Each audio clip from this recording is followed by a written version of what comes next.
Assalamualaikum dan selamat sejahtera. Okey, kat sini saya nak share satu cara saya buat attendance gunakan Google Form.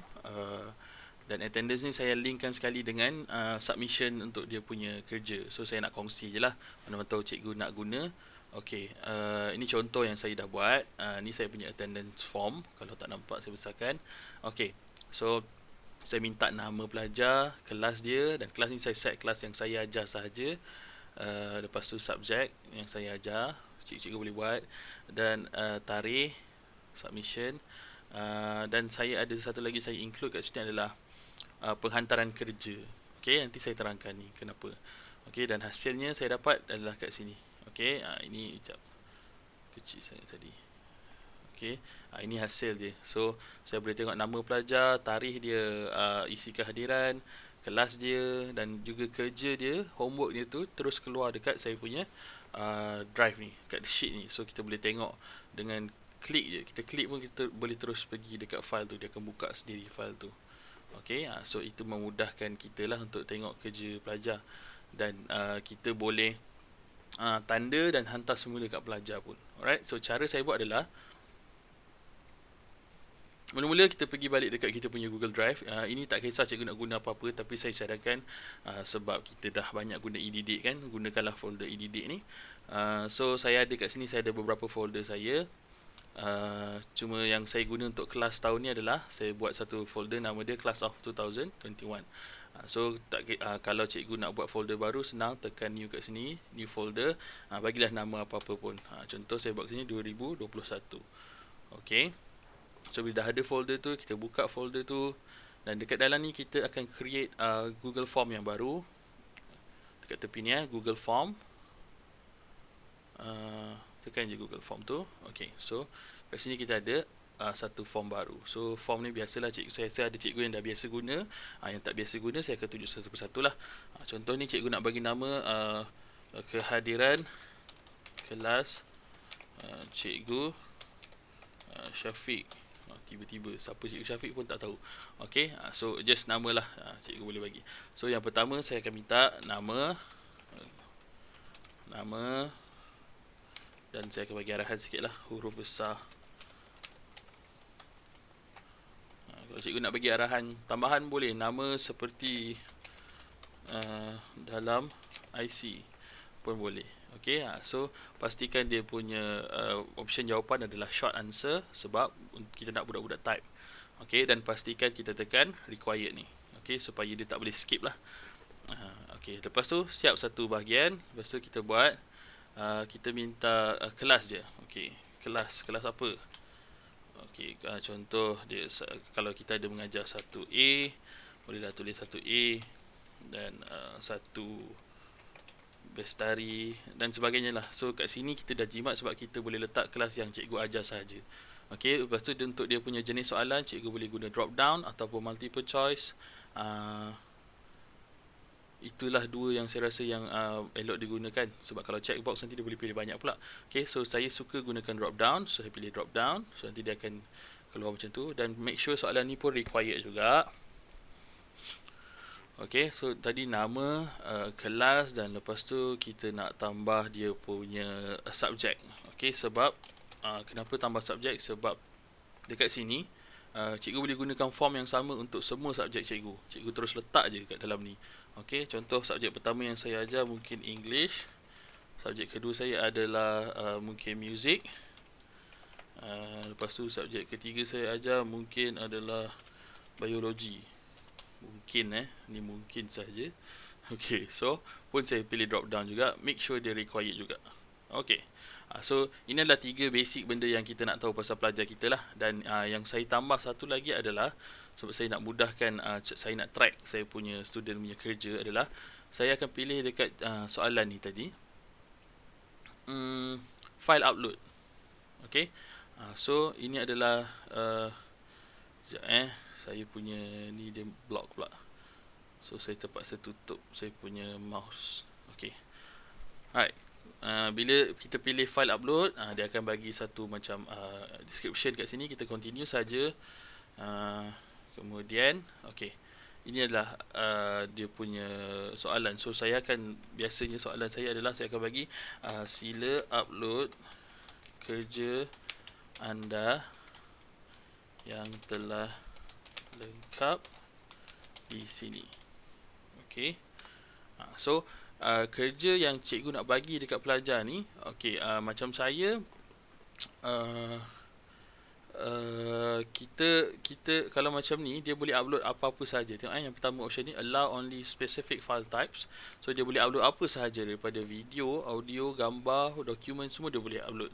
So tak ada masalah.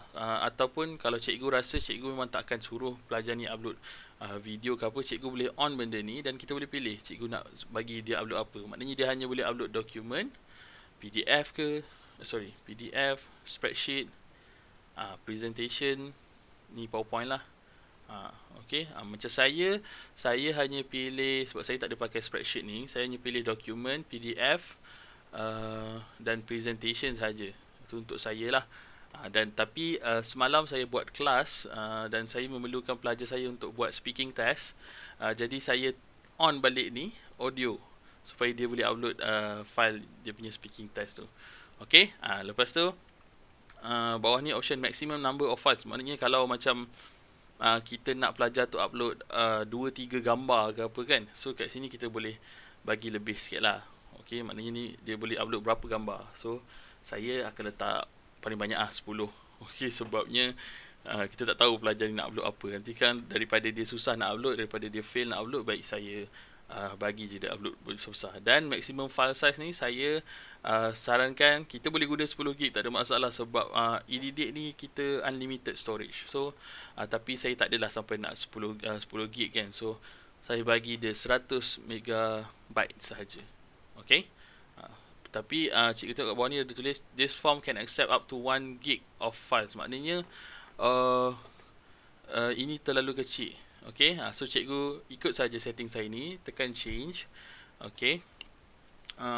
And then satu lagi, dekat dia punya setting ni, jangan tick ni restrict user to EDD, sebab kadang-kadang ada pelajar tak ada EDD, kita pun kadang-kadang cikgu nak guna email MOE untuk buat benda ni. So pastikan benda ni kita untick dia supaya personal email pun boleh hantar kehadiran. Okey. So dekat sini maximum file size ni, tukarkan dia kepada, letaklah 100 gig ke.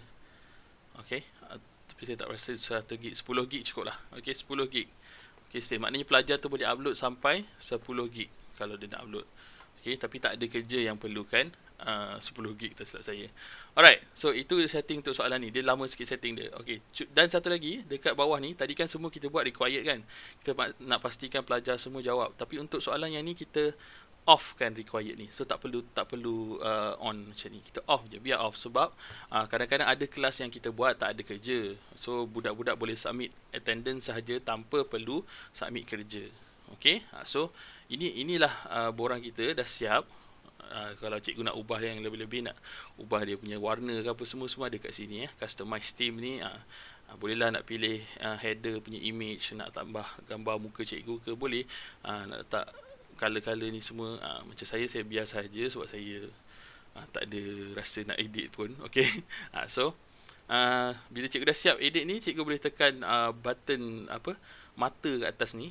Okey, bila cikgu tekan button mata kat atas tu, dia akan tunjuk cikgu punya form macam ni yang budak akan nampak. Okey, so macam ni, nama, kelas, subjek, upload kerja yang dah lengkap.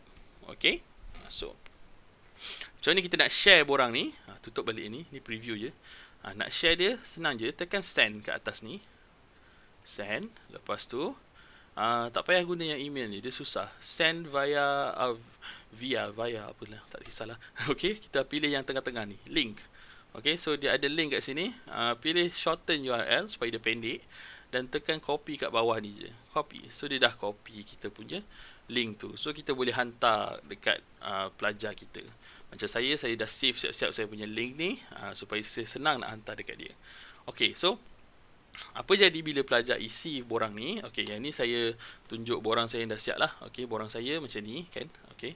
Nama, kelas, subjek, tarikh. Oh, saya lupa masukkan tarikh. Cikgu boleh masukkan tarikh nanti tak ada masalah. Senang je. Dan saya nak tunjuk dia punya hasil dia. Hasil dia macam ni. Jangan pening tengok saya punya sebab ni saya dah jalan untuk 1, 2, 3 kelas. Okey, 1, 2, 3 kelas saya dah buat ni. Dah gunakan benda ni. Tengok ni, contoh yang pertama ni saya mengajar English kelas peralihan. So, yang join saya punya Google Meet lebih ramai daripada ni. Tapi yang buat kerja hanya ni, sebanyak ni. Ini ada, sorry. Ini berapa orang ni? Ini ada 11 orang. Okey, 11 orang ni je yang buat kerja dan dihantar dekat saya. So cikgu, bila cikgu buka file apa ni, Google Sheet ni, respon ni, dia akan keluar terus. Kalau budak tu upload kerja, dia akan keluar terus dekat sini. So yang mana yang dah biru ni, cikgu boleh terus klik dekat gambar tu dan dia akan tunjuk kita punya budak tu punya kerja yang dia submit tu. So cikgu boleh nak marking terus. Kalau dalam phone cikgu boleh screenshot, tanda dan hantar balik kepada pelajar pun boleh. Kalau macam saya akan kumpul dulu. File ni akan berada dekat dalam Google Drive cikgu. Sorry. Macam saya punya dekat dalam ni. Ni, dekat dia akan ada satu folder, dia akan auto create file response ni. Okey. Dan dalam tu nampak ada folder yang kita punya soalan last tadi. Sila hantar kerja yang diberi di sini. Dan dalam ni lah kerja pelajar-pelajar ni. Dia akan siap dengan nama pelajar sekali. Nama email pelajar sekali. Alright. So ni macam saya ni ada saya minta dia buat speaking. So sebab tu ada video, ada gambar, ada tapi mostly saya rasa gambar lah. So kerja pelajar semua ada kat sini. Alright. So itu yang saya suka bila guna benda ni sebab kerja-kerja pelajar tu dia attach terus. Macam cikgu tengok yang kosong ni, ini adalah kelas muzik saya. Kelas muzik ni saya baru buat pengenalan silibus. So saya tak ada kerja bagi ke dia orang. So hanya ada attendance dan tak perlu submit kerja sebab tu dia kosong kat sini. Okey, kalau cikgu nampak dia punya link ni warna hitam ni, bukan sebab salah ke apa. Okey, sebab dia ada hantar 1 atau 2 atau 3 file. Okey, cikgu hanya perlu tengok dia punya link ni sampai dekat comma. So itu adalah file pertama. So apa yang cikgu boleh buat adalah cikgu ambil link yang hujung, cutkan dia, potong dia. Okey, masukkanlah dekat sebelah. Okey, so tengok link ni terus jadi okey. Dan sebelah tu pun sebenarnya link dia okey sebenarnya. Cikgu boleh buka dekat browser pun tak ada masalah. Ni link ni. See? Dia dah jadi link terus. So maknanya bila jadi macam tu ada 2 file lah sebenarnya. So cikgu kena edit sendirilah. Benda ni nanti saya cari macam mana kita nak senangkan edit dia. Okey? So saya lupa nak tunjuk tadi daripada form tu macam mana cikgu nak keluarkan Google Sheet tu. Okey, saya buka balik contoh tadi. Ni kita punya untitled form ni. Ni macam ni kita nak dapatkan sheet tu. Cikgu buka dekat response. Okey, so dekat atasnya ada logo hijau create spreadsheet ni, spreadsheet. So cikgu boleh buka kat sini, create new spreadsheet. Create, so nanti dia akan automatically create dalam drive yang sama. Ni ada response ni. Okey, so cikgu dapatlah cikgu punya response kat sini. So boleh organize data itu. Okey, so saya rasa itu saja saya nak tunjukkan untuk hari ini. Kalau ada apa-apa soalan boleh terus PM saya. Terima kasih banyak-banyak.